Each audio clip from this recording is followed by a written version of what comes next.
November 29th, Wednesday.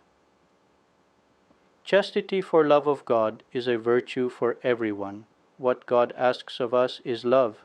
For the Lord, the teacher of love, is a jealous lover who asks for all we possess, for all our love. He expects us to offer Him whatever we have, following the path He has marked out for each one of us. Jesus seeks us out amid our daily circumstances and asks us to give Him our heart. Whether in apostolic celibacy or marriage, all must strive to serve God with a sincere heart and clean life.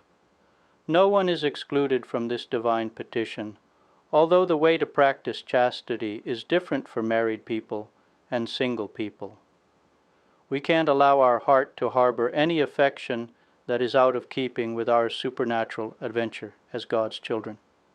God gives everyone the help they need to be faithful to His beautiful love.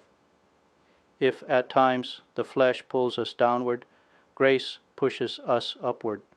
It powerfully cauterizes the wound left by sin and draws our hearts of flesh to the love of God. St. Josemaria told us, generously give God your youthful heart, that wonderful, splendid life. Give Him your life. Let yours be the sacrifice of Abel, not that of Cain.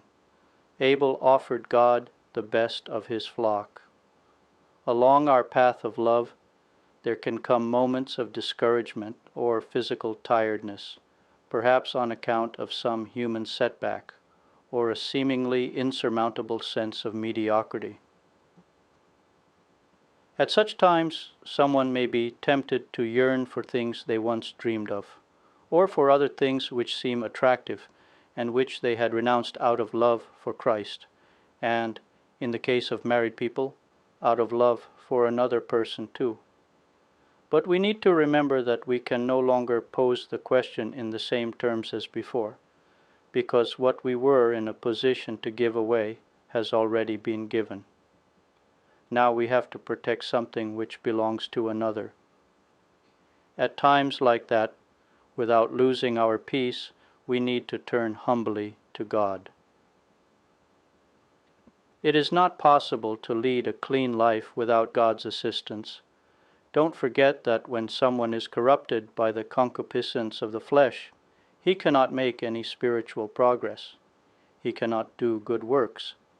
Each of us here ought to invoke our Lord and His Blessed Mother, and pray that He will grant us humility and a determination to avail ourselves devotedly of the divine remedy of confession. Do not let even the smallest focal point of corruption take root in your souls, no matter how teeny it may be. Speak out. When water flows, it stays clean. Blocked up, it becomes a stagnant pool full of repugnant filth. What was once drinking water becomes a breeding ground for insects.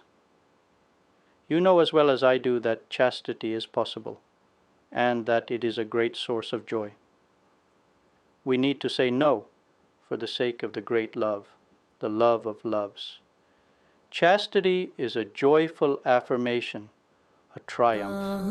Amazing grace, how